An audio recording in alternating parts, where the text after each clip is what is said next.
New Year's Eve, 1999.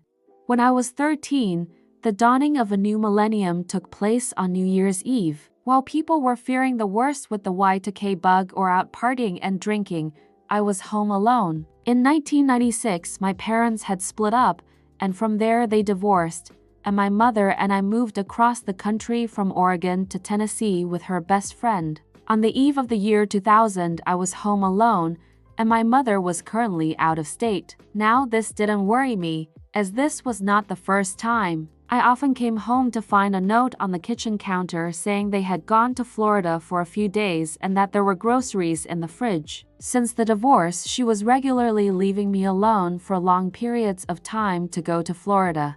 We lived on a relatively quiet road surrounded by trees and set a few miles out of town, and I knew most of the people, if not by name, then by face enough to wave and small chat with, and had never before been given a reason to be afraid of being alone. On the night in question, I was staying up late watching television. I remember I was watching the movie His Bodyguard on USA Channel and had most of the lights on in the house, not because I was afraid, but because at 13, I wasn't concerned with electricity bills or saving the environment. I felt completely safe and protected within my little bubble of home. As I was watching the movie, I kept hearing these weird sounds outside, but I remember thinking it was probably the neighbors. Though they weren't extremely close, a couple of them were having a party or people over for the holiday. About halfway into the movie, however, the power in the house suddenly went dead. I sat on the couch for a minute,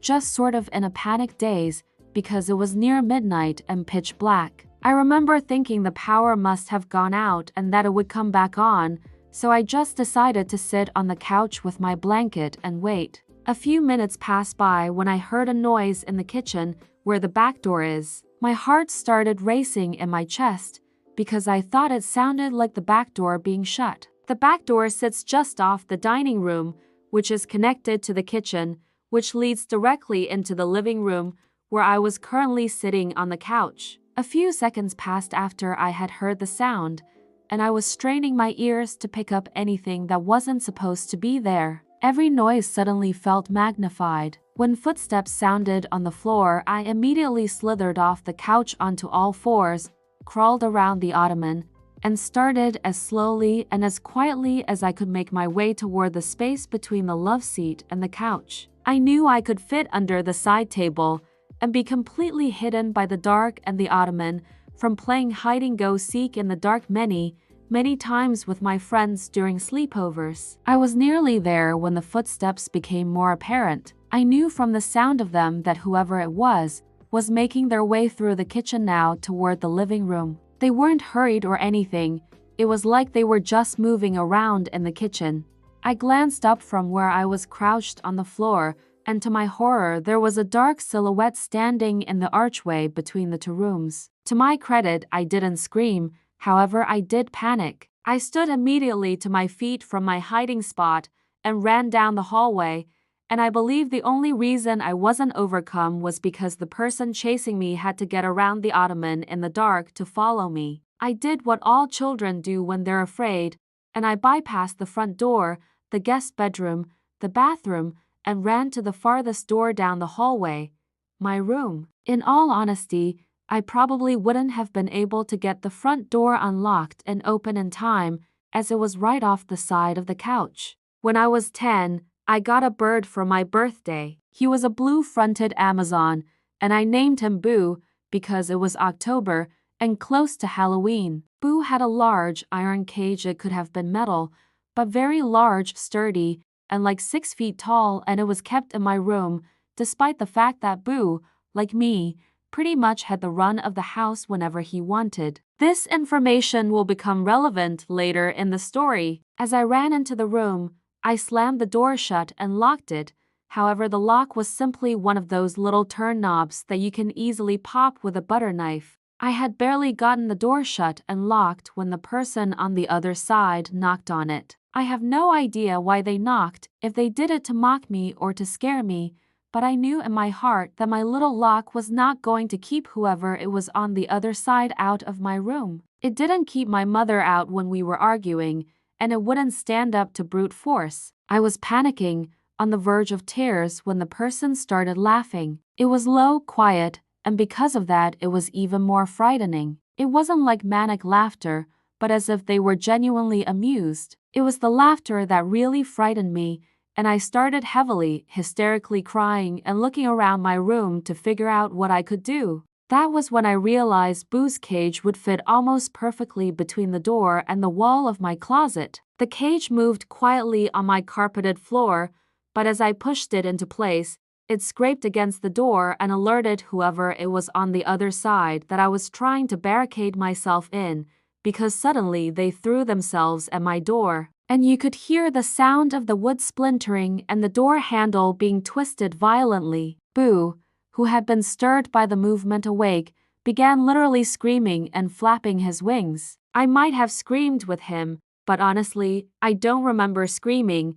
I just remember being extremely scared. Terrified, I crawled under my bed or couch, a bunk bed with a futon on the bottom, metal, and waited. Several minutes passed and the person eventually stopped attacking my door. Boo continued screaming even after he had stopped. Though being under my bed gave me no feelings of being secure, I didn't come out from under it because I simply had nowhere else to go. I thought about trying to go out the window, but I was afraid he might expect it and therefore be waiting for me on the other side, and it was also several feet off the ground, as the house was built on a raised foundation. I remember laying under my bed, terrified, for what felt like hours. I must have fallen asleep because I awoke the next morning to daylight. The fear of what happened came back to me as soon as I registered where I was and why, and scared that whoever had been in my house might still be there, I decided to crawl out the window and run to a neighbor since it was daylight outside, and therefore I felt less afraid.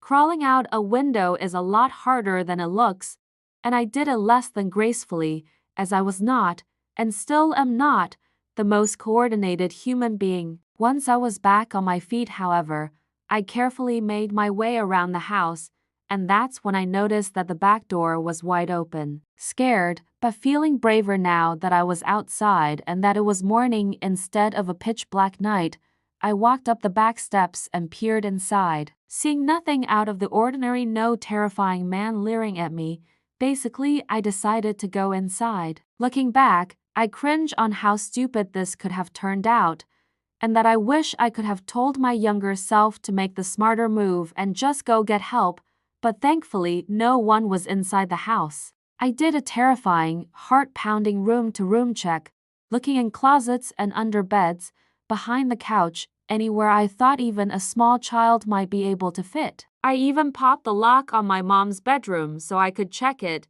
and then Ray locked it afterwards. When I was positive there was no one there, I went back to lock the back door. I had left it open in case I needed to escape and noticed that the breaker box on the opposite wall was open. The main switch had been pulled. I flipped it back on, locked both locks on the back door, checked all the windows and front door, and then called my mom, where I once again broke down crying hysterically. She called a coworker, who came and stayed the entire day with me as they drove back. My mom still took random trips to Florida after that, but I always went with her from then on forward. So terrifying, laughing, crazy person that broke into my house on New Year's Eve, please let's never meet again. I sincerely hope no other young girl had to meet you either. I don't know if you were just some drunk visitor of a neighbor, but you terrorized me that night. I was afraid of being alone when my mom was working, and to this day, I still get scared when I am home alone. Overthink what I would do if someone came inside, and where I would hide. When my cats make noise out of nowhere, I immediately investigate for fear it's someone trying to get in. P.S. My mom had to help lift me back into my bedroom window so I could move Boo's cage out of the corner between my bedroom door and closet. We never had another incident at the house, and we moved in town to an apartment a year later.